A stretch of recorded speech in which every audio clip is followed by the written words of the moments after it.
Y vamos a empezar con la charla de hoy. Bueno, la charla de hoy es Platón y Confucio.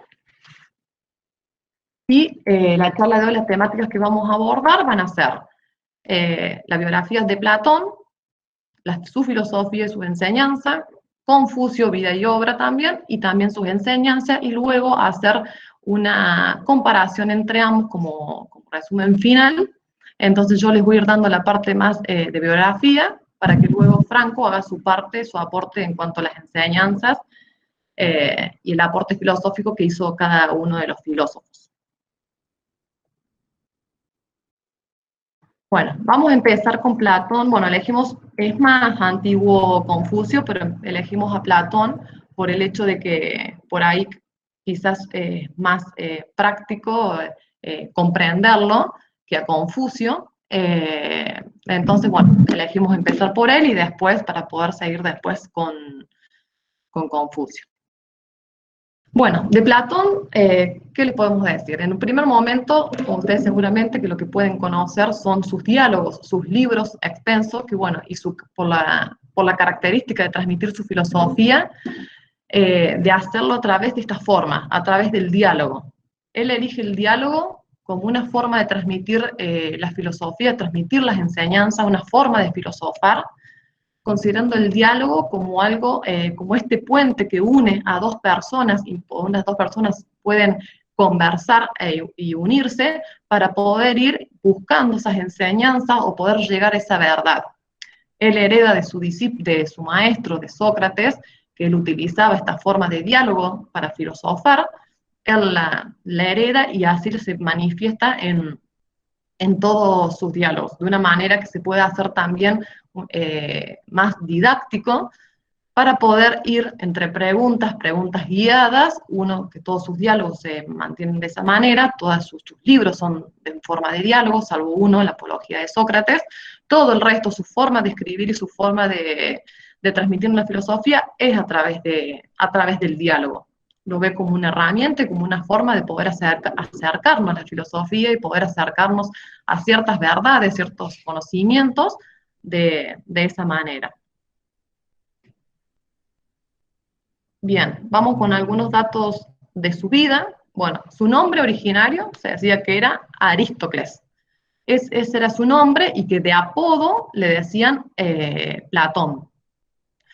Dicen que puede ser, que viene Platón en griego es Platus, que significa ancho o esparcido. Entonces se decía que por ahí, tanto por su contextura física podía ser, o por o sea, de tener hombros anchos, o también puede ser que tenía una frente ancha, entonces por eso se le decía, le pusieron ese sobrenombre Platón, que bueno, que es como lo conocemos a la fecha, evidentemente lo conocemos por Platón y no por Aristócles. Bueno, con respecto a Platón, se dice que nace en Atenas. Diógenes de Laercio dice que puede ser que haya nacido en algún pueblo cercano a Atenas, pero bueno, él vivió toda su infancia y vivió toda su juventud en Atenas, así que se toma como un ciudadano ateniense.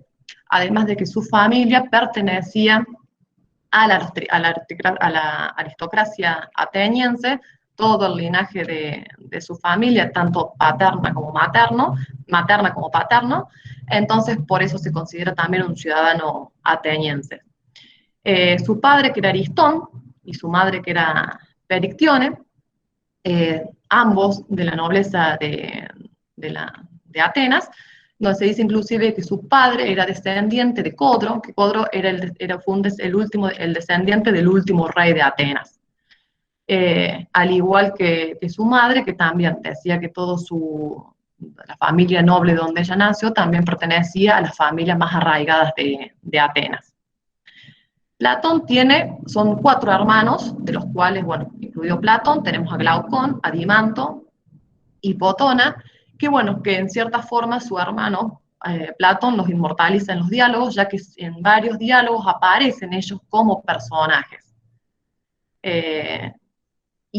Por otra parte, Potona tiene un hijo, que es el que después se queda a cargo de la dirección de la academia esta, que es la que funda Platón, que es su escuela de filosofía, que dice que puede ser una de las razones por lo que Aristóteles después deja la academia, aparte de la muerte de su maestro, es porque, bueno, no quedó él a cargo de la dirección de la escuela, sino que queda su sobrino, que vendría a ser hijo de la hermana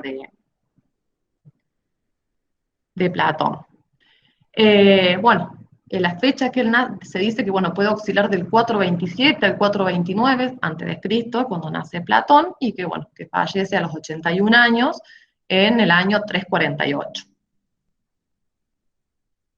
Bueno, dicen que Diógenes de Laercio nos cuenta, nos cuenta que conoce Platón a Sócrates cuando él tenía 20 años de edad, y nos cuenta, como anécdota, de que Sócrates la noche anterior había soñado que un ave, que él estaba en el ágora, dialogando, así como dialoga siempre, como se lo conocemos a Sócrates, y que un cisne, que un ave blanco se la apoya sobre la rodilla, y apoya la rodilla, después luego se va cantando, entonces, y al otro día lo conoce a Platón. Entonces se dice que Platón, que Sócrates dijo que el ave que él había soñado era él mismo, como que iba a aparecer a su academia.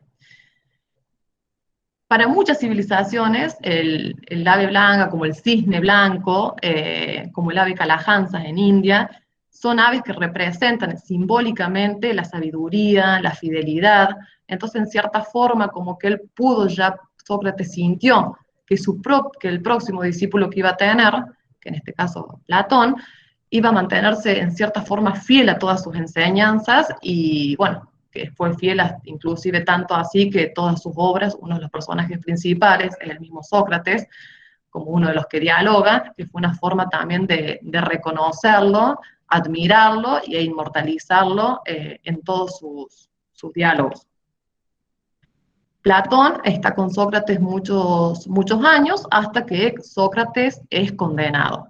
Sócrates era un filósofo de la época, de Atenas de esa época, en donde todas sus características, ya sea tanto físicas como su forma de hacer, era una persona bastante inquietante y como que se contraponía con la cultura de esa época.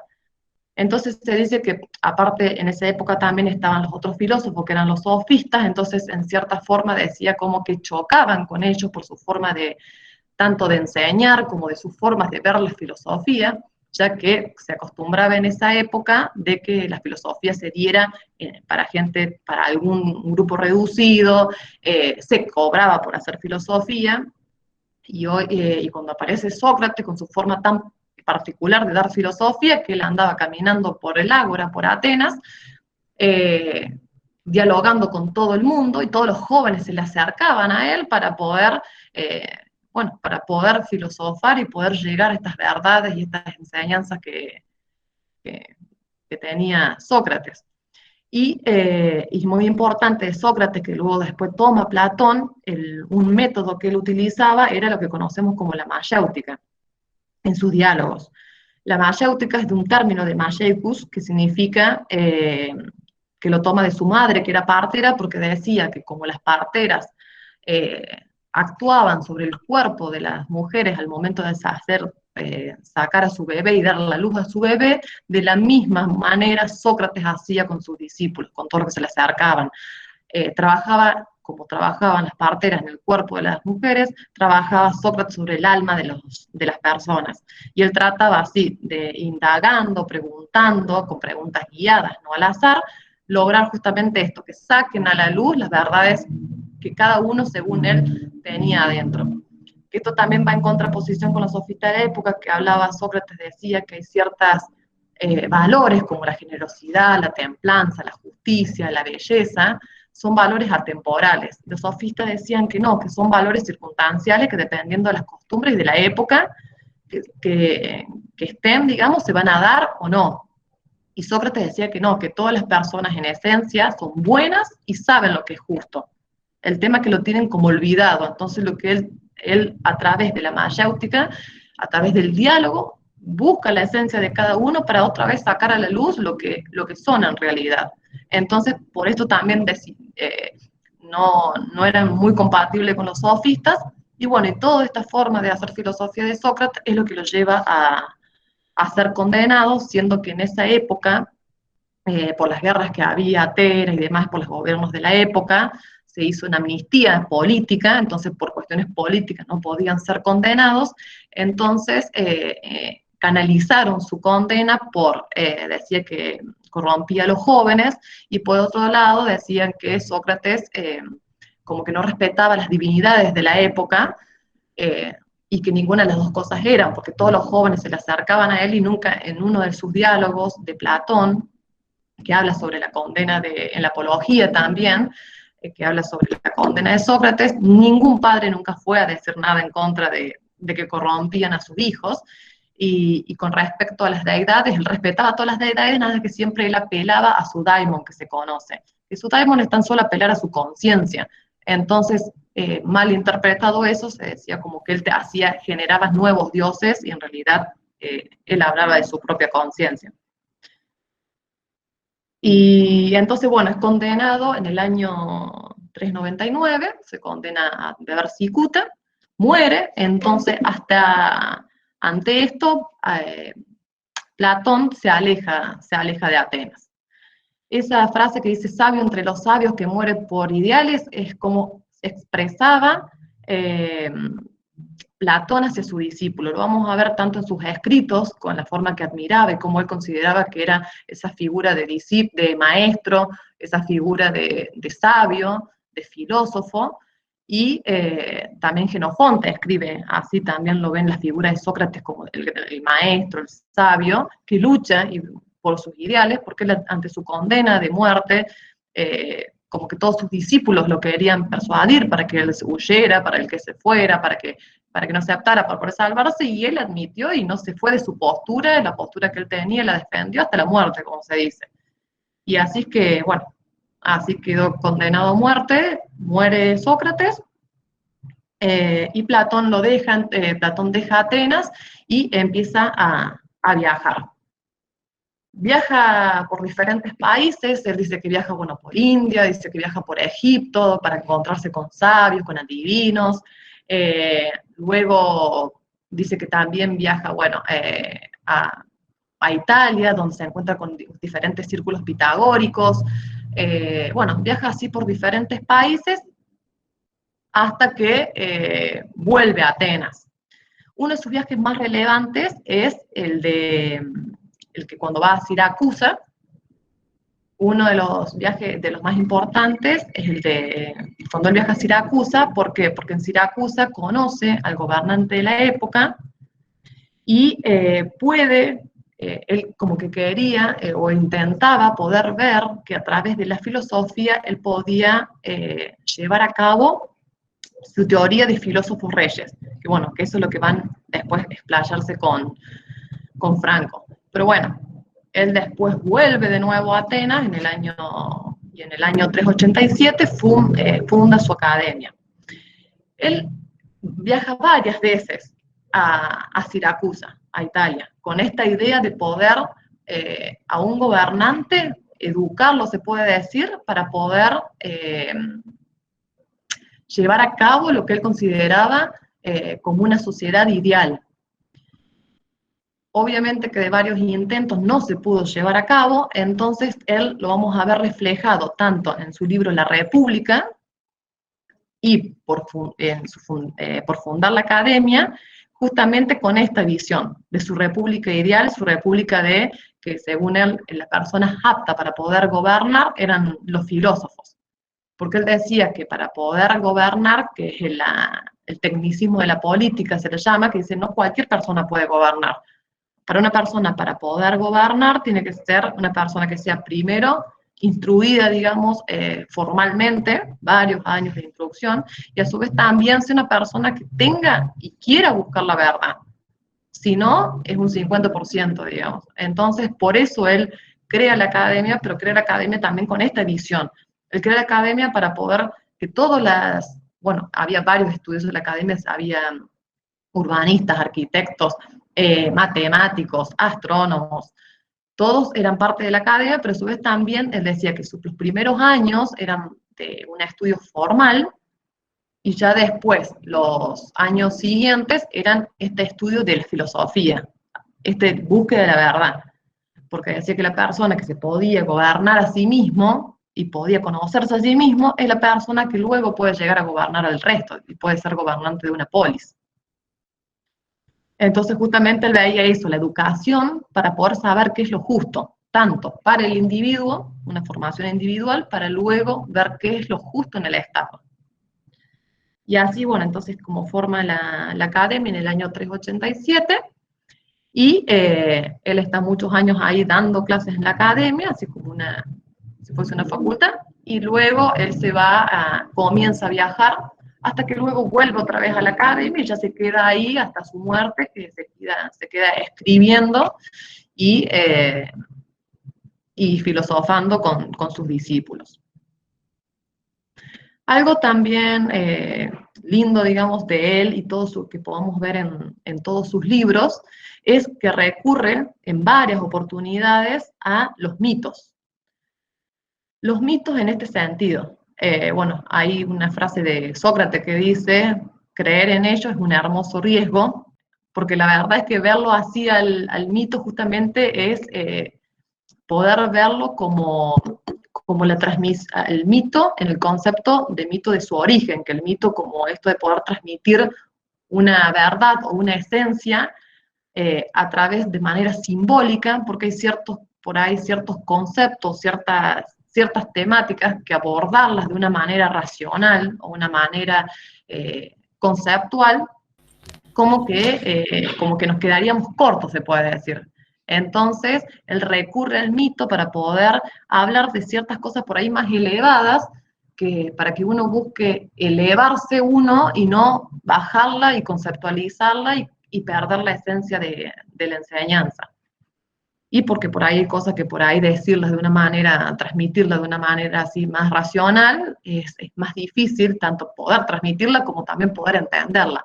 Entonces, recurrir al mito como forma de transmisión, eh, él lo usa en varios diálogos y sobre diferentes temáticas.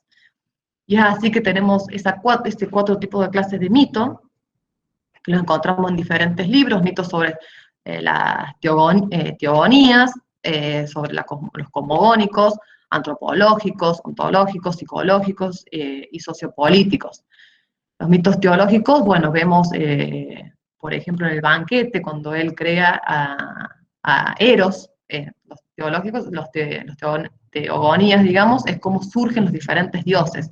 Él ahí en el banquete habla sobre el mito de Eros. Bueno, tenemos los antropológicos, por ejemplo, que tenemos en el Timeo, que habla sobre la Atlántida. Tenemos los ontológicos, que son los que hablan del ser, sobre el alma, que también eso lo podemos encontrar en varios libros, como el Fedón, Pedro, inclusive la República misma, que está dentro de los mitos sociopolíticos, que hablan sobre cómo constituir una sociedad ideal, y que habla del mito de la caverna, que habla del individuo, el filósofo, el político. Pero también en el capítulo 10 habla del mito de que habla justamente esto sobre la inmortalidad del alma, y bueno, hay muchos mitos que él los toma y los adopta, o hay mitos que también los inventa. Y el mito es una forma muy linda de poder transmitir de manera simbólica una enseñanza.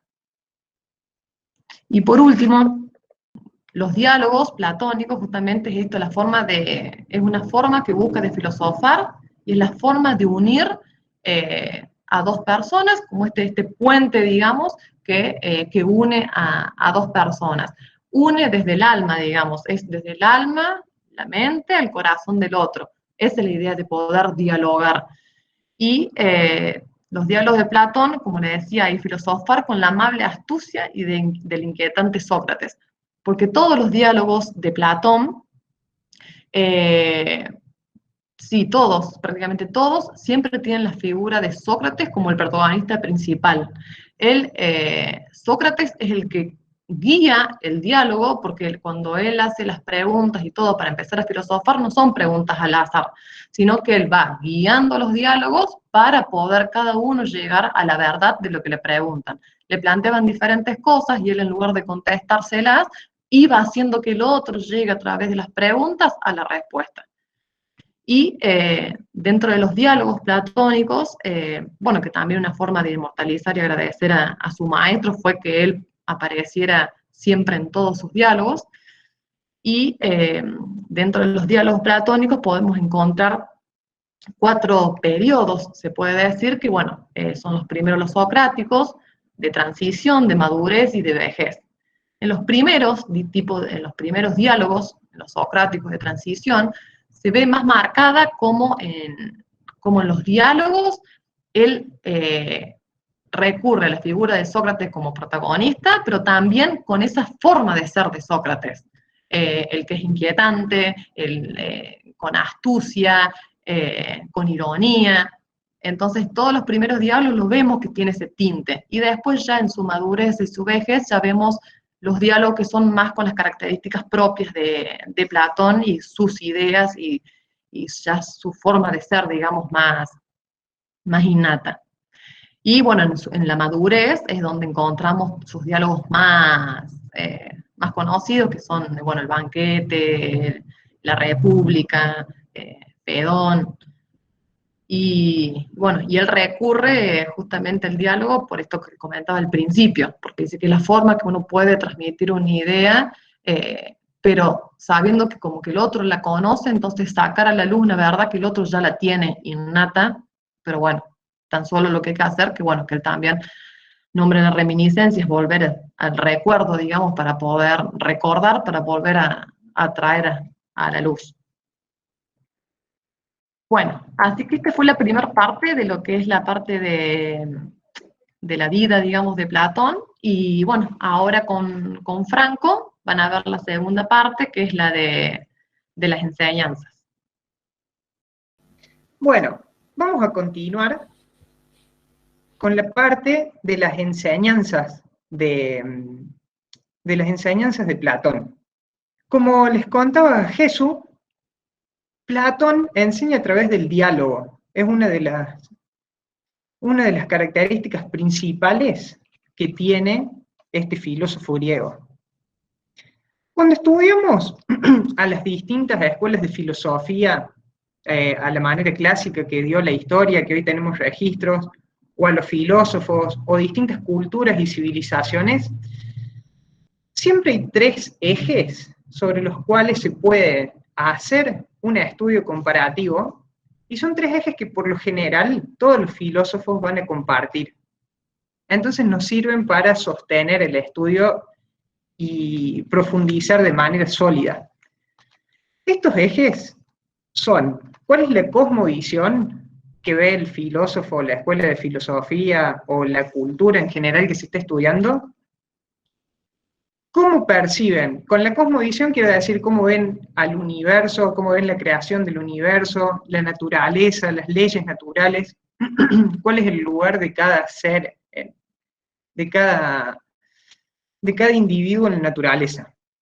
Por otro lado, este como el eje macro. Luego está el eje micro, que viene a ser el ser humano. ¿Qué es el ser humano? Que en general este eje está relacionado con la ética, con cuál es el lugar del ser humano en la naturaleza, cuál es su constitución y su razón de ser. Y por otro lado, la sociedad como conjuntos de seres humanos. Entonces tengamos presentes estos 3 ejes porque nos van a servir para estudiar tanto a Platón como a Confucio. Bien, ¿qué decía Platón sobre el origen del cosmos? ¿Cuál es la cosmovisión general de Platón? Para Platón, la vida una, todo el cosmos, está constituido por 2 mundos. Son 2 mundos opuestos por naturaleza, y ellos son el mundo de las ideas, muy famosa la teoría del mundo de las ideas de Platón, una de las teorías más estudiadas de él, y por otro lado, como contraparte, el mundo sensible. Bien, el mundo de las ideas tiene ciertas particularidades. En el mundo de las ideas están los arquetipos, que son las formas primeras. Arquetipo etimológicamente significa forma primera, forma primordial, que le van a dar que van a crear, podríamos decir, las cosas en el mundo sensible. O sea que hay un vínculo entre el mundo de las ideas y el mundo sensible, que es una relación de causa y efecto. El mundo de las ideas es la causa del mundo sensible.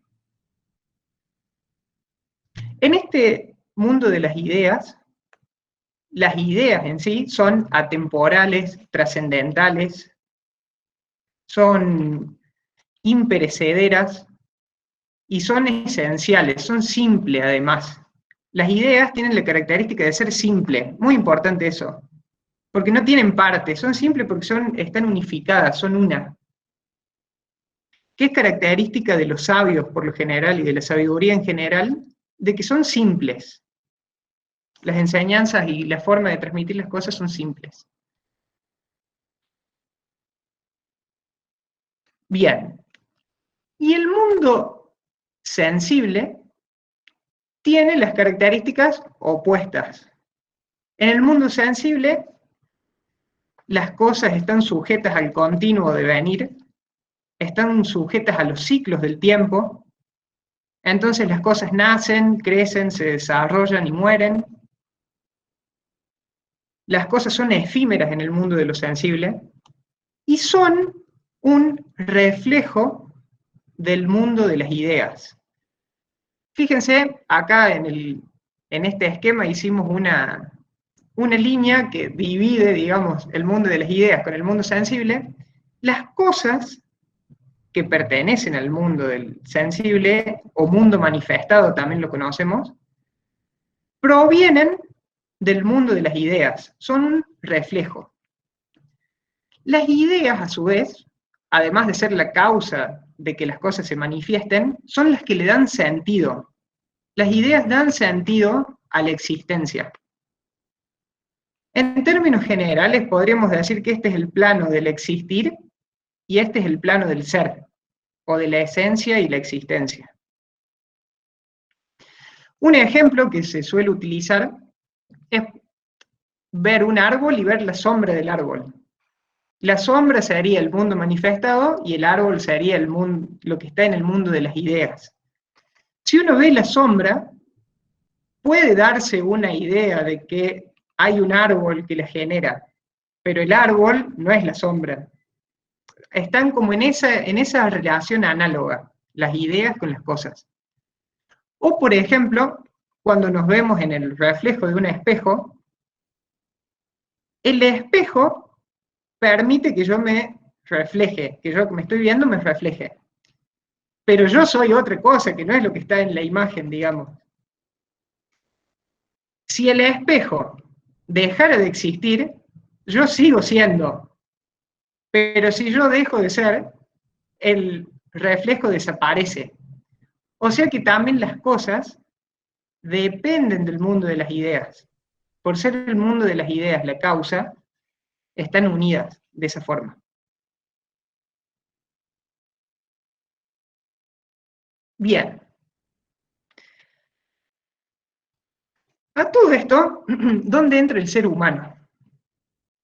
El ser humano, va a explicar Platón, esto lo cuenta, la teoría del mundo de las ideas está en todos los diálogos, está presente siempre en Platón. Pero esto de la creación del cosmos lo cuenta en el Timeo. En el Timeo también va a decir que el ser humano, como reflejo de cómo está creado el cosmos, tiene una parte del mundo de las ideas, que es lo que se llama nous, en griego antiguo, tiene una parte del mundo manifestado, que es lo que se le suele llamar soma, que lo podemos pensar como el cuerpo físico, como lo más denso del ser humano. Pero además va a tener un elemento intermediario y unificador entre los dos, que es la psique o el alma también conocida. Fíjense en el esquema que tienen cada uno su color correspondiente. El soma tiene el color del mundo sensible, porque es de la misma naturaleza. El nous o el logos tiene el color del mundo de las ideas, porque es de la misma naturaleza que el mundo de las ideas. Y el alma, como es algo intermedio, tiene un color particular, la psique. Bien. En esto, el ser humano, por tener su raíz, su semilla en el mundo manifestado, por proveer en el mundo de las ideas, por venir de este mundo inteligible, nace con la sabiduría en su interior, va a decir Sócrates. Fíjense que si tuviéramos que ubicar la sabiduría en sí, va a estar en el mundo de las ideas para Platón. O sea que el ser humano nace con toda la sabiduría, con todo lo que es, con esta noción unificada de la vida en su interior. Nada más que, ¿qué le pasa? Cuenten el mito de en la República, que cuando el alma viene a la vida, viene a un nuevo cuerpo, olvida. O sea que nosotros tendríamos la sabiduría, pero la tenemos olvidada. Y esa es la importancia de la mayéutica, como contaba Jesús previamente. Ya vamos a ir con el tema de la mayéutica también. Pero fíjense una cosa, en el mito cuenta que todas las almas bebían de las aguas del Leteo, que es un río en el inframundo, y al beber las aguas del Leteo, olvidaban, y luego seguían su paso hacia una nueva vida. Es interesante la etimología de la palabra verdad en griego antiguo, porque la palabra verdad es aletheia. A, que es un prefijo de negación, y letheia relacionado a estas aguas. O sea que la verdad para Platón, y bien para un concepto griego clásico, es aquello que está más allá de las aguas del Leteos, o aquello que no se olvida nunca, aquello que no atraviesa las aguas del olvido. Y también del latín ahora es muy importante la palabra recordar, porque significa volver a pasar por el corazón. Recordis, que es corazón. Entonces el recuerdo es aquello que está en el corazón y uno vuelve a pasar y lo hace consciente. Con el corazón no hablamos del músculo físico, sino más bien hablamos de esta partecita en el nous, en el logo que tendríamos los seres humanos. En Egipto, por ejemplo, el corazón no estaba no era el corazón el músculo físico, sino era la mente. Y eso es compartido en varias culturas. Bien. Este mundo sensible, el ser humano lo capta a través de los sentidos, de ahí viene su nombre. Pero como el mundo sensible es efímero, genera imágenes engañosas, va a decir. O sea, no nos podemos fiar completamente del mundo sensible porque está todo el tiempo cambiando. Es como querer confiar en alguien que cambie todo el tiempo de opinión. ¿No? Es algo efímero, digamos. Pero a través de estudiar y de reflexionar de las cosas del mundo sensible, a través de la inteligencia o el logos, uno puede captar lo que hay en el mundo de las ideas. A través del logos, el ser humano puede encontrar las relaciones, las ideas subyacentes en las cosas, y así acceder al mundo de las ideas. Logos tiene muchas traducciones, se suele traducir como palabra, como discurso, también se lo suele traducir como proporción, porque el logos también es las relaciones primordiales que tienen las cosas entre sí. Y en este concepto de proporción y de relación entre ellas, es muy importante la matemática para Platón, probablemente traído de las tradiciones pitagóricas, porque entender las relaciones entre las cosas nos permite encontrar cuáles son las ideas. Y si uno conoce las ideas, conoce el sentido de las cosas, conoce el para qué de las cosas.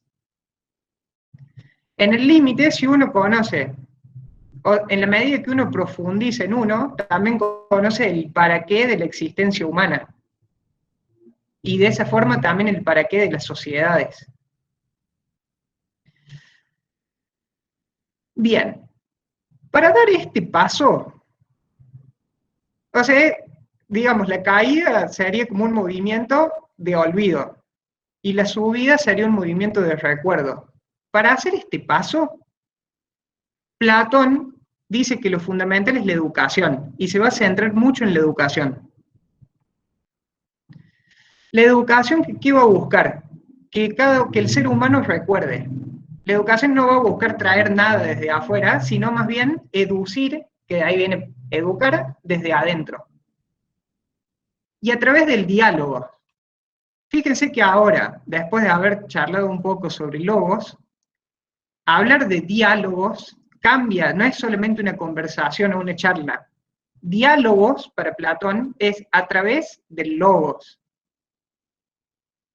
O sea que los diálogos son aquellas experiencias o comunicaciones que tenemos de logo a logos, podríamos decir, si estamos entre varias personas, como en los diálogos.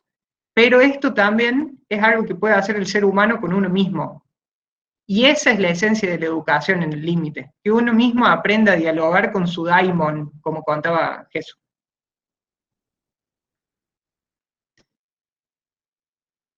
Bueno, de todas las ideas, Platón va a poner en el extremo el bien. Para Platón, la idea más sublime, más sutil, es el bien. Y dice que el ser humano no la puede captar, por ser tan sutil, nunca la va a poder captar completa, pero puede ver el sol, que es su representante en el mundo sensible. El sol vendría a ser el símbolo que representa en el mundo sensible al bien, que es lo más sutil en el mundo de las ideas. Eso lo cuenta en la República. Y después de eso dice, el gobernante tiene que ser como el sol. Entonces, bueno, ya mete también la filosofía en la parte sociopolítica, que lo vamos a hablar en breve. Bien, entonces el ser humano tiene tres partes, podríamos decir. Está constituido por tres esferas. El alma humana, a su vez, análogamente, también está constituida por tres partes. Y esas son las tres partes del alma. Las tres partes del alma, fíjense cómo utiliza la analogía. O sea, el cosmos tiene mundo de las ideas, mundo sensible y algo que los une. El ser humano tiene una parte del mundo de las ideas, una parte del mundo sensible y algo que une. El alma humana, que es parte del ser humano, tiene una parte en contacto con el mundo de las ideas, una parte con el mundo sensible y algo que es propiamente del alma, de la psique. Fíjense, si lo viéramos gráficamente, y vuelvo a la filmina anterior, esta es la psique, esta es una parte del alma, esta es la parte que está en contacto con el nous, y esta es la parte puramente del psique. Bien, para Platón, en el alma humana es donde se va a centrar la educación. O sea, la educación que ya vamos a ver se da principalmente, o donde se centra es en los guardianes.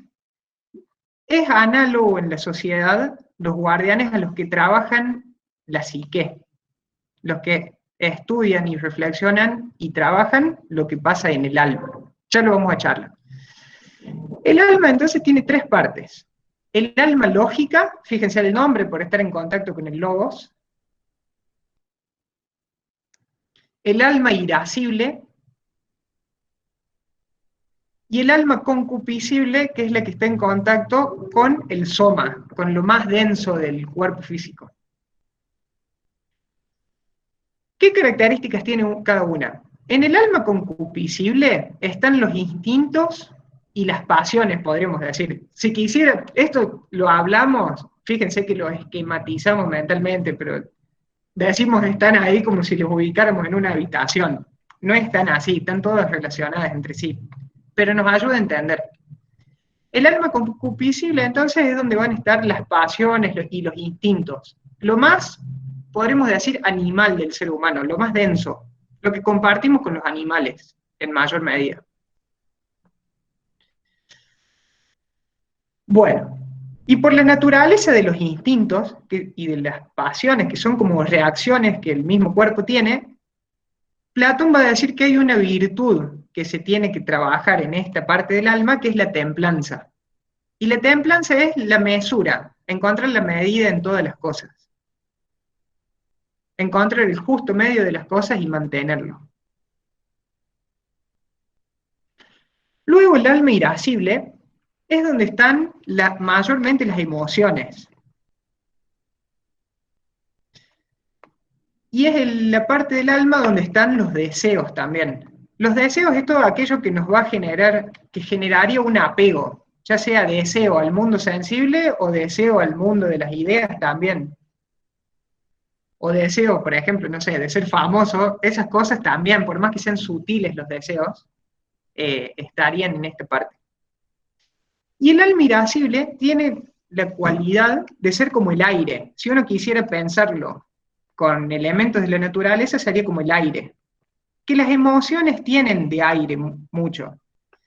Porque fíjense, las emociones pueden ser como una brisa suave en una tarde de primavera en la montaña, que a uno le despierta sentimientos sutiles, o a veces las emociones pueden ser como un tornado que rompe con todo lo que hay a la vuelta. También las emociones van y vienen y nunca se sabe muy bien de dónde vienen, a dónde van. O sea que las emociones, el alma irascible no es estable, es inestable por naturaleza, en este sentido. Por eso la virtud, va a decir Platón, que se trabaja en este sector, es la fortaleza. Porque la fortaleza es lo que a uno lo mantiene centrado y firme, más allá de para dónde sopla el viento y de qué forma sople. Y el alma lógica, por estar en contacto con el logos, tiene la virtud de la prudencia, de saber discernir, de poder discernir lo que es bueno, lo que es malo, y la esencia que está detrás de eso, de las cosas. La prudencia, así prácticamente, podremos pensar como saber qué hay que hacer en cada momento y cuál es el momento justo.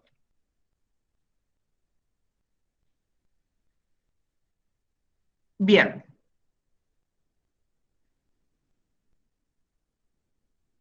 Antes de terminar con las virtudes, esto del alma lo cuenta en el diálogo del Fedro y lo explica en la República también, pero en el Fedro lo explica con la alegoría del carro alado.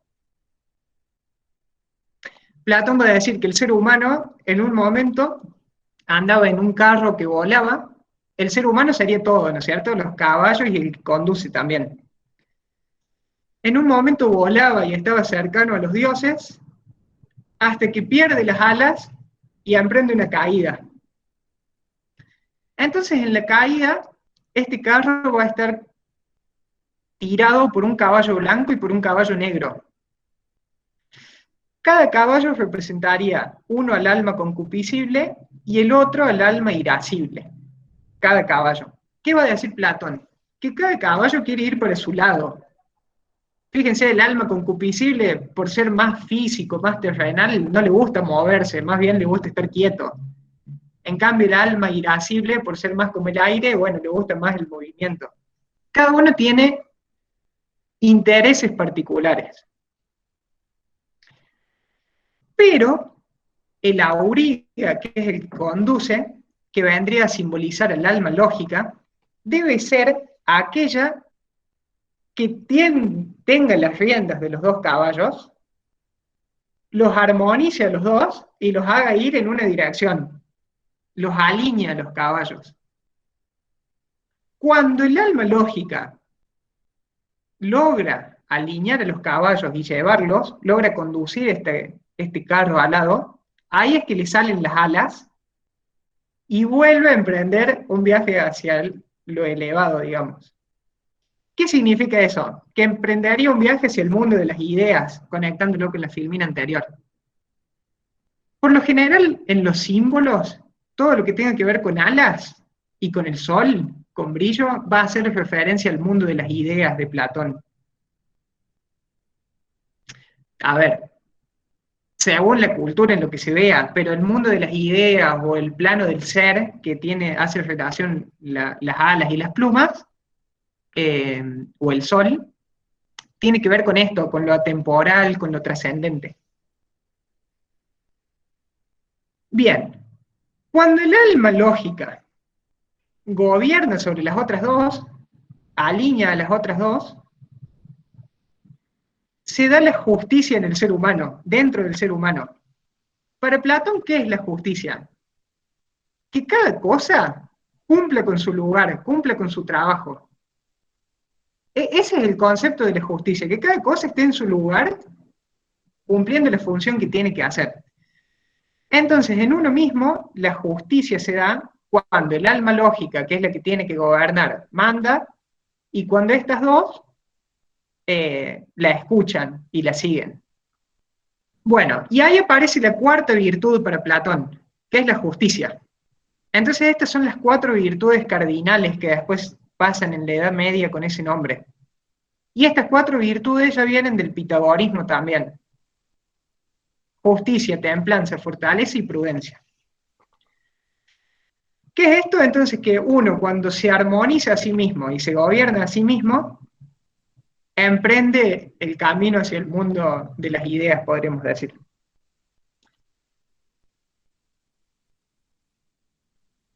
Bueno, podríamos pensar que muchas veces uno puede preguntarse cómo soy con la justicia conmigo mismo, si soy un aristócrata o soy un tirano conmigo mismo. Fíjense que, ¿qué es la armonía en uno? Que lo que yo hago, el soma, lo que yo siento, que son las emociones, y lo que yo pienso, estén alineadas y busquen lo ideal. Bueno, entonces hablamos de la cosmovisión, de ahí pasamos al individuo, y ahora vamos a pasar a la parte de la sociedad que está íntimamente relacionada, como vamos a ver. Bien, pasamos a la sociedad. ¿Qué es una sociedad para Sócrates? O sea, para Platón, hablando a través de Sócrates en la República, la sociedad va a ser un grupo de personas que voluntariamente se reúnen para satisfacer necesidades. O sea, es la necesidad lo que hace que surjan las sociedades. Y la necesidad es un concepto, una diosa en Grecia, muy importante, está en el mito de aparece. Igual acá no lo nombra como una diosa a la necesidad, pero sí dice que por eso se juntan. Y la política para Platón es la búsqueda de la armonía en la polis, que es la politeia. La búsqueda del equilibrio justo entre las partes de una polis. Principalmente lo habla en la República, también en las leyes. La búsqueda de la política para Platón es la expresión del arquetipo de lo justo en el mundo manifestado. Fíjense que hablábamos de qué era ser justo en uno mismo, eso lo extrapola análogamente a la sociedad. Vamos a ver cómo. Y Platón tiene la particularidad de que propone una polis ideal.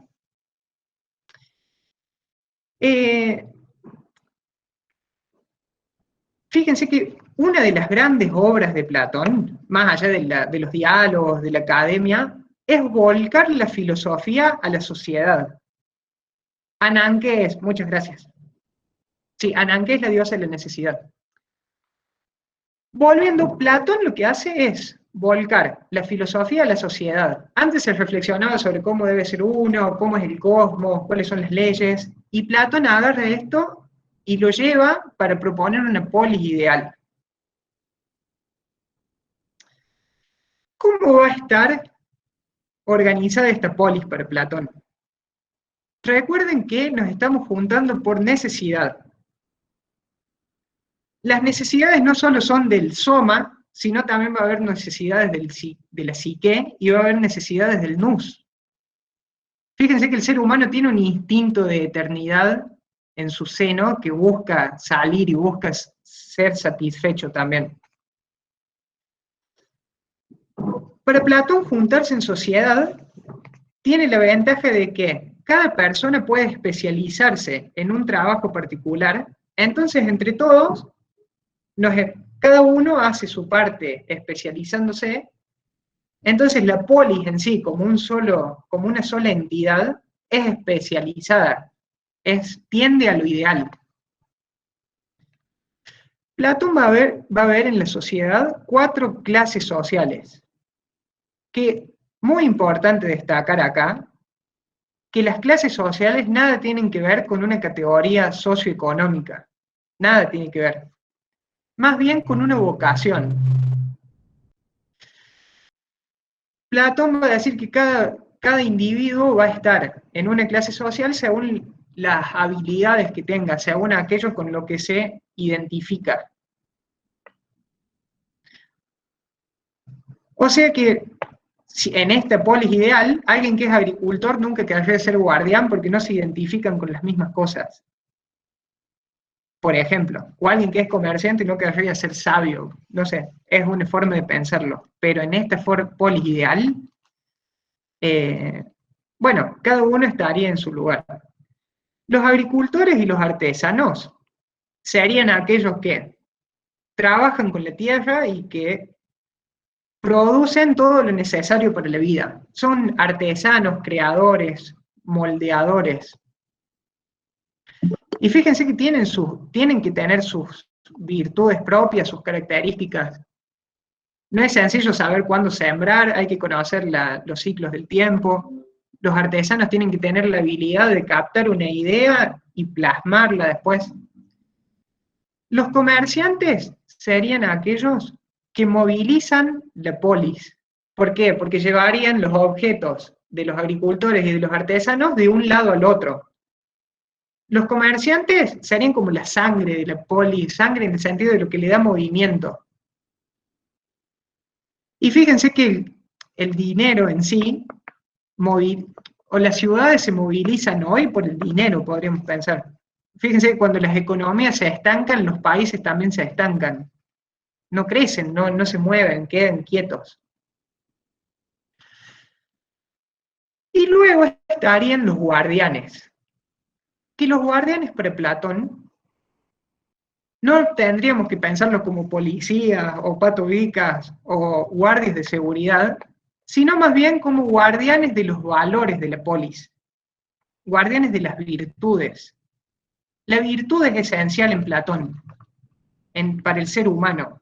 Para el ser humano alcanzar el mundo de las ideas y para el ser humano reunirse armónicamente, todos deberían buscar la virtud. Bueno, los guardianes serían entonces guardianes de los valores y de las virtudes.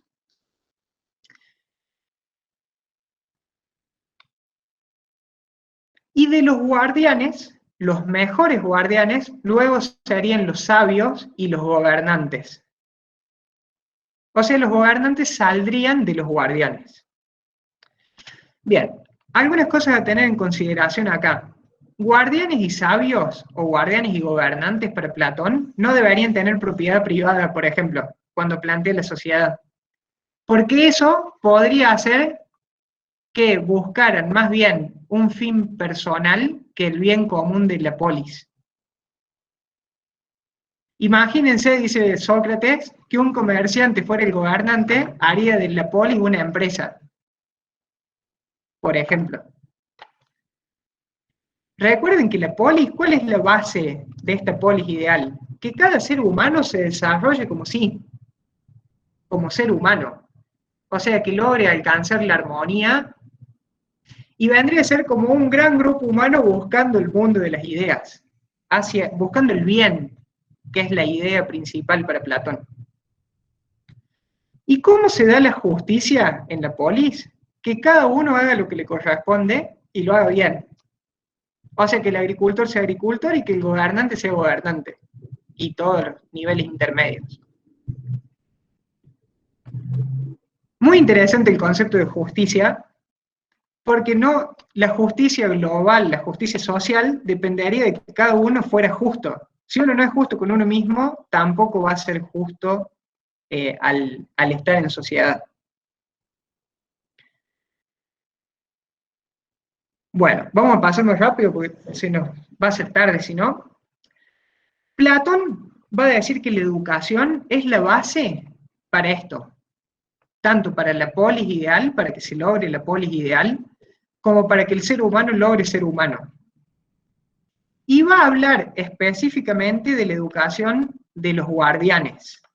No habla de la educación en general, sino de los guardianes. Y plantea que los guardianes tienen que ser educados a través de la música y de la gimnasia. Son como las dos disciplinas elementales de los guardianes. Y la base de los guardianes, la esencia, es aprender a perder el miedo. Fíjense que van a trabajar con el alma irascible. Donde están los deseos, también están los miedos. Principalmente el miedo a la muerte. Ya que si uno fuera cobarde, no podría guardar nada, digamos. No podría ser guardián alguien cobarde porque huiría ante las dificultades. Y plantea que la música y la gimnasia se tienen que dar equilibradamente. ¿Por qué? Porque si se diera gimnasia sin música, los guardianes tendrían un carácter duro y feroz. Entonces no se harían, podrían ser violentos, digamos. Y si se hiciera la educación a través de la música sin la gimnasia, las personas se harían blandas e indolentes. Es como que se harían arrastradas por la vida. El término medio entre música y gimnasia hace que el alma sea moderada y valiente. La valentía es una de las virtudes de los guardianes principales. La música, para Platón, no solo es el sonido que surge de un instrumento, sino la música es la ciencia de las musas, principalmente de la musa. Y la musa eran deidades protectoras de la memoria. Fíjense, nos volvemos ahora a la primera Filmina. O sea, eran protectoras del recuerdo. Las musas vendrían a ser las deidades que protegen a aquello que no pasó por las aguas del olvido. La música, entonces, vendría a ser la ciencia que conecta al ser humano o que ayuda a conectar con el mundo de las ideas. Y las musas son las que inspiran este mundo de las ideas en el ser humano. Inspiran como un recuerdo, le permiten volver a educirlo. Por eso los poetas, cuando claman por las musas, o Homero o Hesíodo, antes de hablar en la Odisea o en la Ilíada, lo que hacen es tratar de ponerse en contacto directo con las musas. Por eso se dicen que los mitos y que las poesías no son creaciones del ser humano en sí, sino más bien son inspiraciones de la musa que descienden al ser humano.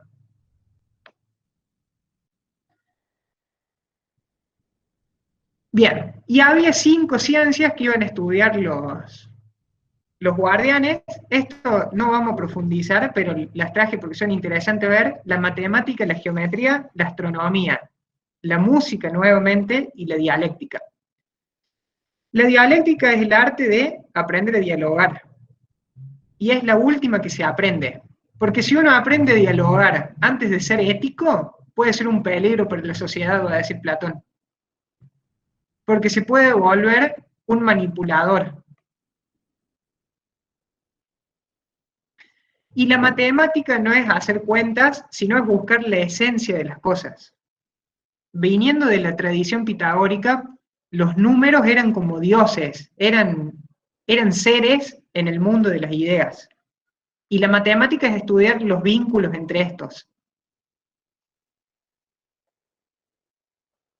Bien, seguimos. ¿Cuál es el primer paso? Le preguntan a Platón en la República, para que esta polis ideal se manifieste.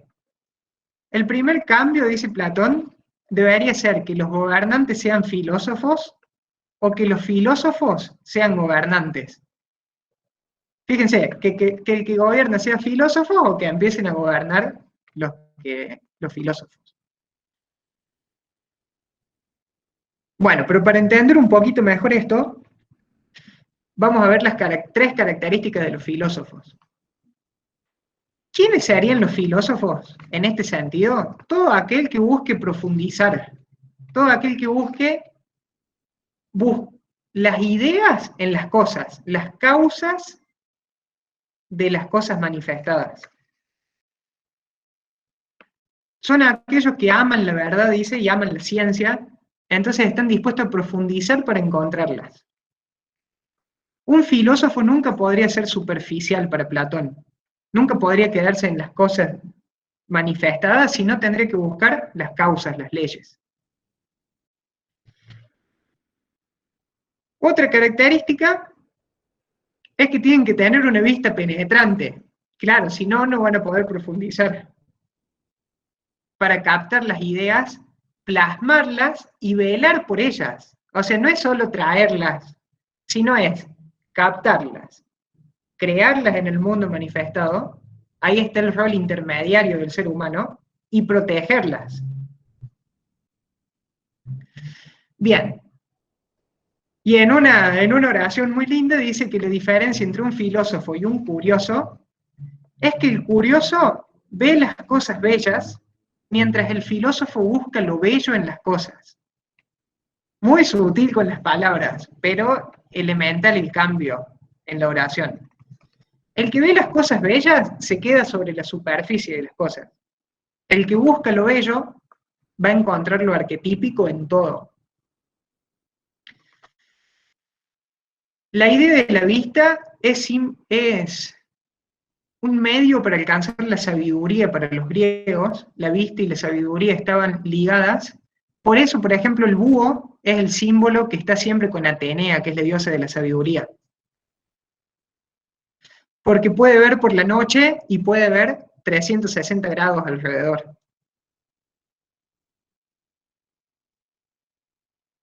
Bien. Y finalmente, por vivir en relación con los arquetipos, el filósofo se vuelve como ellos. Entonces se convierte en ordenado y en armónico. Y al gobernar, plasma este orden y esta armonía en la sociedad. Para Platón, el que debe gobernar es el aristos. Esa palabra griega significa el mejor. Pero ¿quién es el mejor para Platón? No es ni el más famoso, ni el más querido, ni el que más plata tenga, sino que es el más virtuoso y el que más ha profundizado en su búsqueda hacia el mundo de las ideas, en su búsqueda ideal, hacia el bien. Por eso plantea la aristocracia como sistema óptimo, ideal de gobierno. Pero no vamos a entrar en esta charla en eso. Igual sepan que ha sido muy mal interpretado Platón y este concepto. Entonces, muchas veces se lo ve a Platón como un enemigo de la sociedad, entendiéndolo desde hoy. Y nada, que al contrario. Fíjense que una polis sería armónica en la medida que cada uno sea armónico también. Hay un vínculo estrecho entre la ética y la política. Bien, entonces con eso terminamos y ya el último medio acelerado con las enseñanzas y con lo que decía Platón teniendo en cuenta estos tres ejes.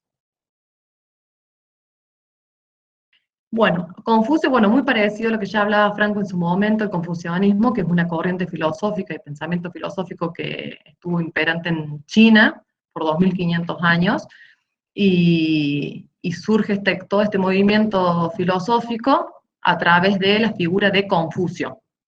Confucio, que se lo conoce como el maestro Kung, y bueno, en Occidente, digamos, lo conocemos como Confucio. Confucio también busca justamente esta armonía política, pero la busca esta armonía política también pensando en el ser humano, digamos, en cada persona. Cada persona debe buscar su armonía individual como individuo para luego lograr también plasmar una armonía en la política y buscar este orden social. En la época que está Confucio fue una época muy, muy revolucionaria en diferentes estados que empiezan a ir uno en contra de otro para ver cuál tenía el poder, y bueno, y él surge en ese contexto. Y él tiene mucha intervención dentro de la política, entonces también por eso podemos ver de Confucio muchas de sus ideas vincula el individuo y vincula lo social, por todos los cargos que él fue teniendo como político y cómo veía la China de ese momento. Él nace específicamente en el estado de Lu, en el año 551, y bueno, y fallece en el año 479. En esa época se dice que había una decadencia del sistema feudal, y él nace también en una familia noble. Dice que su padre primero tuvo 7 hijos mujeres, no tenía ningún descendiente, y ya siendo ya grande su padre, bueno, su pareja queda embarazada, su esposa queda embarazada, y bueno, y nace Confucio. Dice que en el momento de su nacimiento, dice que su cuna estaba protegido por dragones que lo custodiaban, y a su vez también hadas que lo perfumaban. Esto obviamente siempre, la idea de China y todo lo que es Oriente, hay bastante misticismo, entonces también es todo muy, muy místico, pero sin embargo él trae ese misticismo a la práctica. Él es bastante práctico, como serían, por ejemplo, los estoicos. Y bueno, y esta parte mística, digamos, que también cuando él conoce a Lao Tse, también es algo así entre mito, leyenda y historia.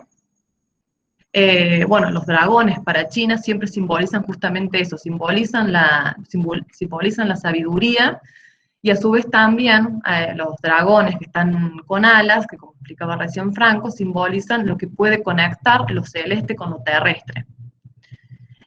Entonces se decía en cierta forma que la característica de que iba a tener Confucio ya iba encaminada como que era bastante especial. Siempre cuando nacen personas así que van a tener algún tinte extraordinario, digamos, acontecen estas cosas así mitológicas y características. Bueno, él empieza toda su infancia, ya se decía que desde chico era bastante particular, porque decían que no era como un niño normal, digamos, que iba a estar en sus juegos normales, sino que él desde chiquito ya empezaba a leer, y la diversión de él era ir y juntarse con sabios, con filósofos, y con ellos conversar. Y ya teniendo 17 años, él ya lo nombran como funcionario público, y de ahí empieza a hacer su carrera a nivel como funcionarios del Estado de ese momento. Obviamente, paralelo a esto, él empieza a profundizar sobre sus enseñanzas, abarca también todo tipo de materia, también como matemática, astronomía, todo tipo de estudio formal, digamos, de la época, pero nunca exento del conocimiento de lo que pasaba en la poli. Entonces no era algo a nivel solamente intelectual, sino él se profundizaba sus conocimientos, pero manteniendo el contacto estrecho con lo que pasaba en la sociedad y en la China de ese momento.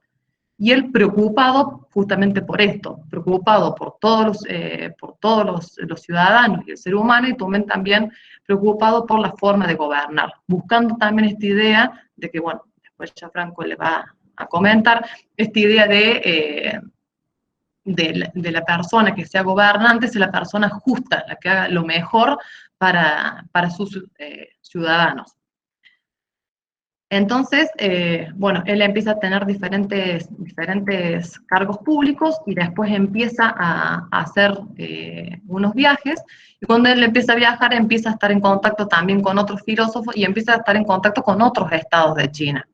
Y entonces ahí empieza a ver la decadencia de algunas ciertas formas de gobierno, y bueno, con la esclavitud y otras cosas más. Entonces él empieza a ver la necesidad de poder buscar mejorar una forma de gobierno, y para mejorar una forma de gobierno empezar también por uno mismo. Él, a través de los templos chinos que logró ver, cuando veía los templos chinos y veía que en un templo, que siempre los templos simbolizan algo sagrado y algo que quiere mantenerse por toda la eternidad, entonces él le hace pensar justamente eso, poder buscar ideas y enseñanzas que se manejen, que se mantengan, digamos, de una manera atemporal y no circunstancial, parecido, bueno, al mundo de las ideas que le comentaba Franco. Entonces, en un momento, bueno, se dice que él conoce a Lao Tse y que, como les digo, esto puede ser entre historia y mito, ya que es bastante místico el personaje de Lao Tse. Se dice que cuando lo conoce, él le plantea, como que le plantea eso, que hay una verdad absoluta, digamos, de que el mundo, esto, digamos, es circunstancial, que esto es perecedero, pero que hay algo que se mantiene a través del tiempo. Él toma Confucio este sentido de que hay algo que se mantiene a través del tiempo, pero sin embargo, él ve la necesidad de que sí o sí en esta vida tenemos que actuar, tenemos que tener una actitud activa y que en esta vida podemos generar cambios. Entonces, ya un pensamiento, digamos, autónomo de Confucio, pero inspirado también con esta, sin separar esta idea de lo eterno, de lo que es atemporal, pero haciéndolo acá en este momento, ahora, como ciudadano, como que él sentía que era como su deber. Y él justamente habla de que buscar como esta organización, este orden en la política, que se puede hacer que es a través de las leyes, pero también a su vez ese orden, esa armonía, buscarla en el ser humano a través de la ética. Él también consideraba las virtudes como algo esencial para el ser humano para poder mejorar. Él también, para decir, igual que Platón, él forma su propia escuela de filosofía. No era también, sus escuelas de filosofía eran abiertas a todo el mundo, al que quisiera formarse, pero también a su vez la persona que tuviese esta inquietud de conocer la verdad y la realidad, y no solamente de ir e instruirse, y con estos principios que él buscaba, la justicia y la fraternidad. Hay una frase muy linda de Confucio, que, bueno, ahí se las puse, que dice: me debo indistintamente a todos los hombres, porque considero a cuantos pueblan la tierra como miembros de una sola y la misma familia, en la cual tengo la sagrada misión de instruir, o la misión de instructor. Él se consideraba justamente porque consideraba esta la fraternidad. Él consideraba que estamos todos unidos, digamos, por algo que nos une y no que nos separa. Entonces él siempre buscaba esa idea de fraternidad y él iba, y por eso él quería dar filosofía, enseñar, instruir y a todo el mundo. En un momento cuando está en contraposición con el gobierno de turno, digamos, se puede decir, bueno, que él lo nombran después ministro de Justicia, y él empieza también a decirle cómo es la forma de gobernar y cómo es una forma de ser gobernante. Pero bueno, él se ve seducido por otras cuestiones más materiales, digamos, entonces ya deja de escuchar a su mentor, digamos, a Confucio, y entonces, bueno, él se ve muy decepcionado, se va, y entonces él empieza a hacer filosofía, digamos, viajando, vuelve a su pueblo de origen, y después sigue viajando por toda China, y toda China le pedía, todas las personas que se acercaban, estaban en contacto con él, le pedían que por favor se quedara más tiempo, y yo le decía, como que le respondía esto, digamos, él tiene la obligación de ir y acercarse a todos. Otra de las frases características de su pensamiento también es que en un momento le dice un discípulo, con respecto a esto de poder llegar a perfeccionarse, le dice que cuál es la forma más idónea para poder servir a los dioses, y él le dice: no te preocupes por los dioses, primero preocúpate por servir a los hombres que te rodean y hacer de ellos alguien noble, valeroso, honrado, justo, virtuoso. Y una vez que vayas a haber hecho esta parte, digamos, ahí dedícate a los dioses. Esto es lo que diferenciaba, digamos, con lo que recién le mencionaba con Lao Tse, de que él ve que uno puede en la práctica mejorarse, perfeccionarse, pero sin estar alejado de reconocer como los dioses, como algo sagrado, digamos. Hay algo sagrado que nos une, nos inspira, digamos, pero sin embargo, no olvidarse que en la práctica, haciendo, uno puede perfeccionarse, ser mejor persona y así poder evolucionar. que es muy parecido a los estoicos, que también tienen ese pensamiento como filósofos muy prácticos, donde también dice el camino virtuoso, ser virtuoso cada día, ese es el objetivo, digamos, ser virtuoso cada día. Y es el deber que tiene y el deber que sintió Confucio, y bueno, y por eso desarrolló toda su política y sus enseñanzas, digamos, y cómo él puede, desde el pasar desde el hombre virtuoso a tratar de formar una sociedad virtuosa. Bueno, y hecho esta pequeña introducción de Confucio, pasamos con Franco para que les explique sus enseñanzas. Confucio, como les contaba Jesús, nace en China, 200 años antes que Platón, más o menos. Y es el momento en el que surge, también tengan en cuenta que surge en un momento de edades feudales, de tiempos feudales, donde los tiempos feudales, la característica que tiene es que los pueblos están fragmentados y que hay como una especie de caudillo o señor feudal que gobierna. Entonces siempre cuando aparecen filósofos en estas épocas en que las cosas están fragmentadas, el bien para ellos o la búsqueda va a ser de volver a unir, de reunir a los seres humanos. Bien, manteniendo estos tres ejes que habíamos mencionado con Platón, la cosmovisión, el ser humano y la sociedad, vamos a introducirnos a Confucio. Para Confucio existe un orden en la vida, hay un orden universal, un orden cósmico, que debe ser el que guíe al ser humano. El ser humano debe guiarse por este orden cósmico, debe ser un reflejo de este orden cósmico. Este orden viene del cielo. Muy importante el concepto de cielo en Confucio. Ahora que ya hemos visto el mundo de las ideas, probablemente encuentren relaciones estrechas entre el concepto de cielo y el mundo de las ideas de Platón, porque para Confucio el cielo es la naturaleza misma, o sea, la vida una. El mundo visible, el mundo invisible, el mundo manifestado, el mundo de las ideas, unificado. No es la naturaleza como mecanismo, como un mecanismo en el que las cosas se van moviendo, sino es también el origen y la causa de estas cosas. O sea que el cielo tiene ciertas leyes que son ordenadas y que van a estar tanto en toda la naturaleza como dentro del ser humano. Y ahí es que Confucio habla de la voluntad del cielo que uno escucha.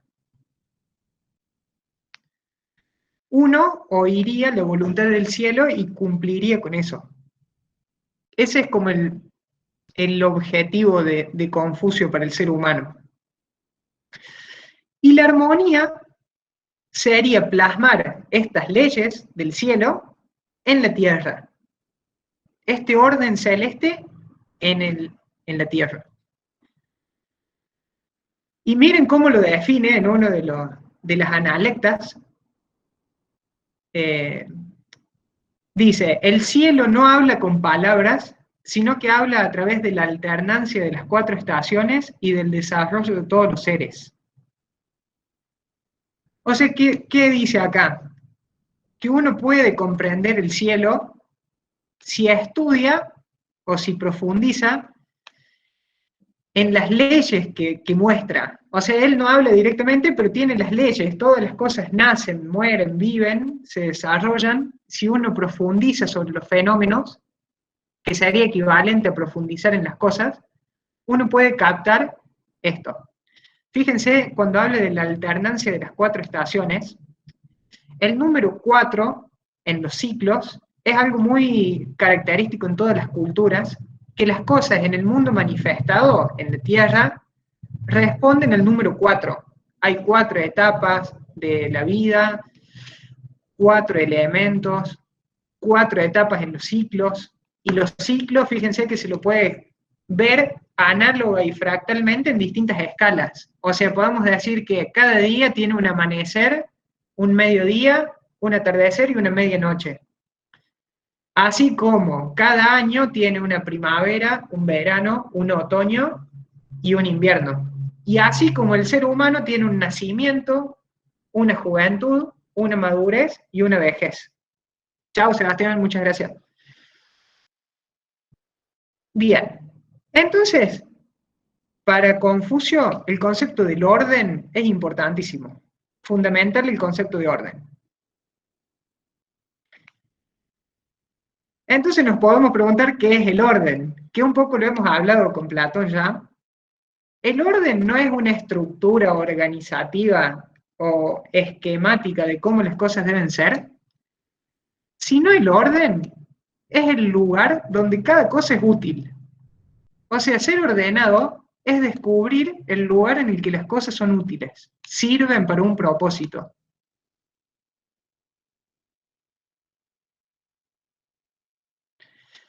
Y ser ético para Confucio era ser ordenado en uno mismo.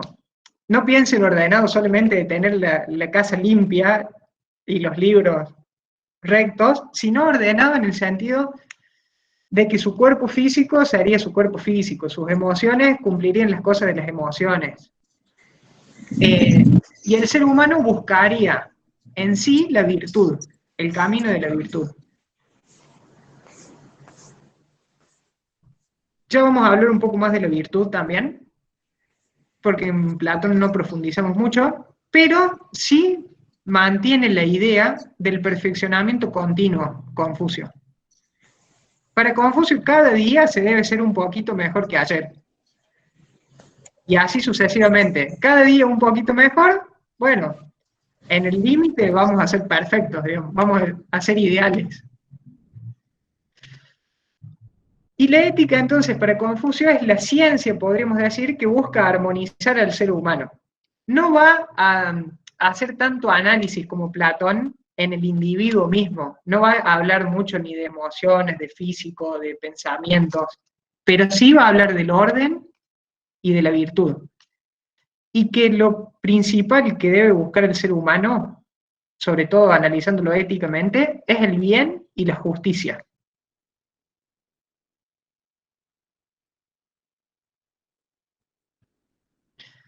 Bueno, hay podríamos decir, dos características de Confucio que lo representan, que es el humanismo y la fraternidad. Confucio es muy, muy humano. Si ven la película de Confucio se van a dar cuenta, tiene un amor muy profundo por la humanidad y por el ser humano. Para Confucio, la película se llama Confucio y cuenta la vida del filósofo, sobre todo la vida de adulto. ¿Qué busca el humanismo y la fraternidad? Buscar una ética universal, parecido a Kant, después más moderno. O sea, valores que sean válidos para todas las personas, ayer, hoy y mañana también. Que si todos buscáramos la virtud, nunca se chocarían nuestros valores, porque como todos buscaríamos el bien, y el bien está en un mundo ideal que no está fragmentado, todos iríamos más bien, seríamos vecinos, pero nunca nos chocaríamos. Y para Confucio todos los seres humanos somos hermanos. Las sociedades se gobernarían con justicia en la medida que aprendamos a amarnos como seres humanos. Importantísimo este concepto, para entender su filosofía y cómo lo plantea. Y miren esto, el amor al ser humano, el amor a la humanidad, empieza con el amor a los padres. Si uno no puede amar a sus padres, no puede amar a otro ser humano. Pensar en los padres no solamente es pensar en mi procreador, sino padres también como los anteriores. Para Confucio, la tradición y las viejas generaciones son muy, muy importantes.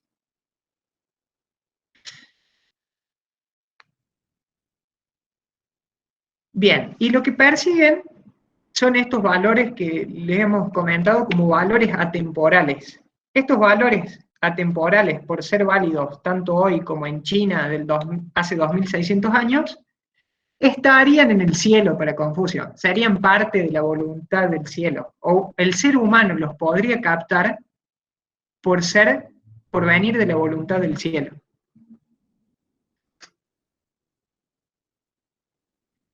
Bueno, miren qué linda esta frase de Confucio. Un Estado es mejor, ahora ya yéndonos a la sociedad, un Estado es mejor en la medida que cada uno de nuestros ciudadanos sea mejor. O sea, no hay una ciudad nunca va a ser mejor si yo no soy mejor. Pero es clave ahí cómo juega el rol individual en la armonía social. Y fíjense que para que se logre la armonía en la sociedad, no depende de otro más que de mí. Y todos deberían y pueden hacerlo. O sea, no hay nada externo a mí que me impida ser mejor, digamos. Y de esa forma mejorar la sociedad. La política para Platón, para Confucio y para Platón también coinciden en este punto, es el arte de educar a la sociedad, a los pueblos, y de guiarlos hacia la armonía. Entonces en Confucio vemos la educación con un rol clave también. Y vamos a ver muchos que lo interpretan, que dicen que para Confucio la ética y la política es lo mismo, nada más que cambiado de escala, cambiado de foco. El orden en la política es fruto del orden ético. Bueno, muy vinculadas estas dos oraciones, estas dos frases. Sí, y ahí que comentaban sobre los ancestros, para los chinos de esta época, la memoria de los ancestros y los ancestros tienen un rol muy importante en la sociedad. Son muy ceremoniales, nos es difícil entender cómo son ellos, porque son muy, muy ceremoniales. Todo tipo de ceremonias tenían. Inclusive las ceremonias para Confucio ayudan a que la sociedad se armonice.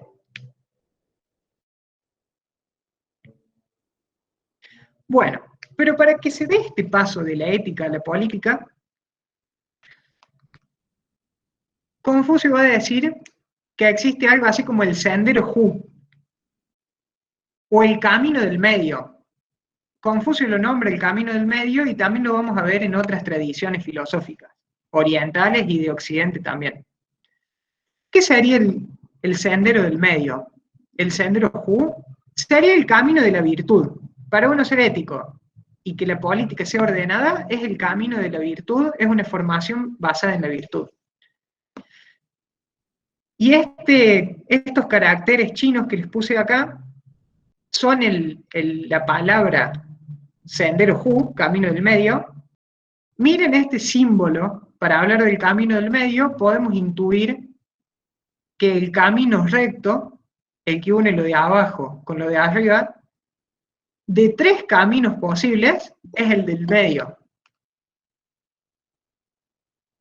Esto lo habla también Aristóteles, lo analiza muy bien, lo hace muy analítico cuando habla de la virtud, como el justo medio entre 2 extremos.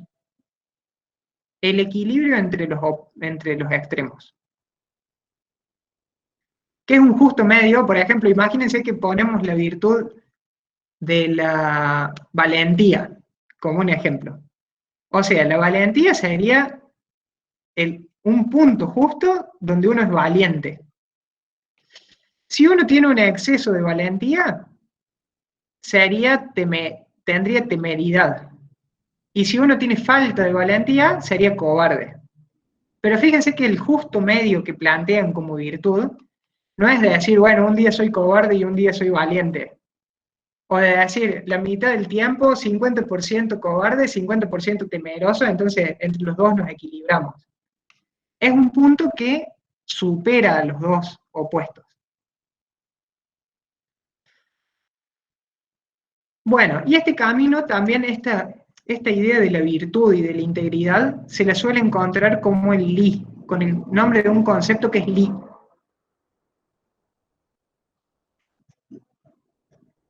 Bien, y para alcanzarlo, era a través de la educación.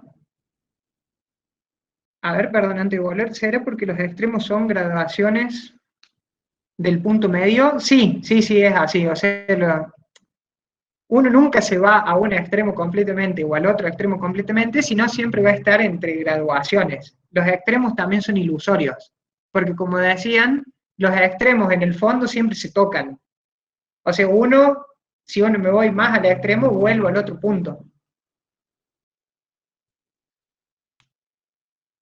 Pero fíjense que la virtud no es moverse entre los extremos. La virtud es como ponerse un pasito por encima de los extremos y abarcarlos a los dos. Es algo que abarca a los opuestos. Bueno, pero para esto la educación es clave en Confucio también, al igual que en Platón.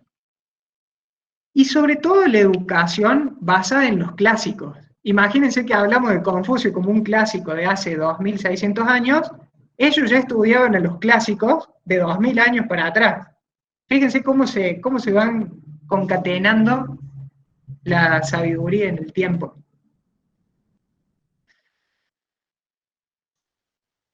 Bueno. Tenía 6 libros clásicos que los pueden encontrar, que es el libro de las mutaciones o el I Ching, que se encarga de estudiar cómo se transforman las cosas, para cómo se genera la vida y cómo se van dando las transformaciones. No tanto para estudiar los cambios en sí, sino para descubrir las leyes de esos cambios. Luego está el libro de los documentos, a través de los cuales estudiaban historia, pero fíjense que estudiar historia no era como nosotros decir, bueno, hace 200 años estaba Belgrano y hizo tal cosa. La historia para ellos era más bien lo atemporal, lo que por histórico, por viejo, había superado el tiempo. El libro de las odas o el libro de los cantos, creo que también se los puede encontrar, encauzaba las emociones. A través del estudio con el libro de las odas, encauzaba las emociones en el ser humano y las guiaba hacia el corazón. Porque se acuerdan que las emociones son como el aire, o sea que hay que darles algo que las estabilice, que las encauce. El libro de los ritos, que a través de las ceremonias y de los ritos, uno entendía, es como que ajustaba los vínculos entre los seres humanos. Cada uno sabía qué tenía que hacer en cada situación particular y en el contexto en el que estaba. El libro de la música, importantísima la música para Confucio, también. La música elevaba los sentimientos sutiles para Confucio, despertaba los sentimientos sutiles. Y además alegraba la vida. O sea que no es frío Confucio, por más que lo podamos interpretar como frío. Y la crónica de primaveras y otoños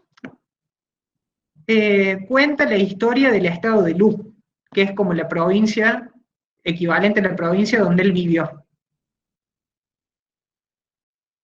Bueno, respecto a la música, Confucio tiene una frase, vinculado con lo social también, que dice que la música surge del corazón del ser humano, y según cómo sea el corazón, según cómo sea la música de cada pueblo, va a ser ese pueblo. O sea, la música era el reflejo de los pueblos. Si un pueblo toca y escucha música calmada y armónica, la gente en ese pueblo va a ser calmada y armónica. Ahora, si escuchan música que no tiene nada que ver una cosa con la otra, desordenada podríamos decir, así es su sociedad también. Bien, y existían, así como las 6 ciencias que vimos en Platón, las 5 que vimos en Platón, acá hay 6 artes. Los ritos, la música de nuevo, el tiro con arco, la matemática, fíjense de nuevo, la caligrafía y la equitación. Así como en Platón veíamos la educación en los guardianes, y que de ahí van a salir los gobernantes, para Confucio, esta idea, este símbolo, es el caballero Hu, o el hombre Hu. ¿Quién era? Era el que había aprendido a armonizarse a sí mismo, a gobernar sobre sí mismo, ya que Confucio decía que nadie puede gobernar a otro si no se gobernó a sí mismo. O sea, fíjense que el gobierno es guiar y orientar a las personas, al pueblo. ¿A dónde lo vas a llevar si no sabes a dónde vas vos tampoco? Diría Confucio. Consiste en un mejoramiento continuo, o sea, el caballero es el que busca mejorarse, el Hu. es ser coherente, y fíjense que Confucio también dice que ser coherente es a la vez un acto político, más allá de que uno tenga un cargo funcionario activo en la política, no. Ser coherente y ser ético es ser político. ¿Y quién era el más apto para gobernar? Eso que les mencionaba, el que más se gobierna a sí mismo. Que como en Platón veíamos era el Aristos, en Confucio es el príncipe gobernante. Ese es el nombre que le va a poner. El Aristos en Platón también tiene el nombre de rey filósofo, cuando habla en los diálogos Platón. Acá sería príncipe gobernante, pero es equivalente el concepto. Y si uno, muy interesante esto, si uno estudia etimológicamente en los caracteres chinos, ¿qué significa el hombre Hu? Que en chino es Junxi, significa, es el príncipe por educación que armoniza naturaleza y sociedad. Fíjense cómo englobaban conceptos en una palabra. O sea, es príncipe. Por educación, o sea que no es algo que le vino dado, sino que es algo que se formó, por lo tanto tuvo que haber esfuerzo. Y que logra armonizar la sociedad y la naturaleza. Y ya se había armonizado uno mismo, entonces estos tres planos que habíamos hablado, individuo, sociedad y naturaleza, están equilibradas. Bien, hasta acá lo que hemos hablado con Confucio. Como les decía, también ya fuimos más ágil para no demorar tanto tiempo, y como había varios conceptos que nos detuvimos en Platón, nos sirvieron también para Confucio porque son muy, muy parecidas sus expresiones filosóficas, cómo encaran la filosofía. Los dos, ahora, si tomamos el concepto de síntesis de Hegel, hacemos Platón, Confucio y buscamos hacer una síntesis entre los dos, sacar algo único y nuevo de los dos, para ir cerrando la charla, ¿cómo veían el ser humano cada uno? Para Platón es en el límite, o sea, el ser humano ideal es el intermediario entre el mundo sensible y el mundo de las ideas. Es el que capta lo ideal y lo plasma en su vida. Para Confucio también es intermediario entre el cielo y la tierra, porque es el que oye la ley del cielo y la plasma. Fíjense que Confucio no va a decir que las ve, Confucio va a decir que la oye. Entonces acá en Grecia veíamos la vista, y en Oriente siempre es más, está relacionado el oído, como camino a la sabiduría. La ética para Platón es ser justo y ser individuo, o sea, ser una sola unidad de uno mismo. Y para Confucio es ser íntegro y ordenado, que si uno puede decir, sí, es diferente lo que dice uno y lo que dice el otro, pero si profundiza un poquito vamos a ver que el concepto es idéntico. La educación, la de los dos, está centrada en el guerrero Hu, o en el caballero Hu, o en el guardián, y los dos van a estar centrados en un camino de virtud, de desarrollo de la virtud. Fíjense que si lo que buscan es el perfeccionamiento continuo, la virtud no es algo que se alcanza instantáneamente, o de un abrir y cerrar de ojos, o de un día para el otro. Es un camino de la virtud. O sea, cada día nos vamos acercando un poquito más a este centro, pero vamos oscilando entre uno y otro. En cualquier virtud que pongamos como ejemplo. Por lo tanto, requiere esfuerzo y requiere voluntad. Siempre que veamos virtud, va a necesitar voluntad y va a necesitar trabajo. Y finalmente, la política, fíjense, ética, educación, política, como el camino, digamos. Para Confucio es el orden, y para Platón, la justicia. Que también, que cada uno haga lo que le corresponde en el lugar justo. Bien, y por último, ¿qué vemos en común entre los dos? Que ambos ponen la esperanza en el ser humano. O sea, está puesta la esperanza de la tradición, de la historia, de la sociedad, inclusive del lugar humano en la naturaleza, en el ser humano. Y es una responsabilidad individual de buscar el bien o sea, entre todos deberíamos buscar el bien común, y es responsabilidad individual lograrlo. Bueno, muchas gracias a todos.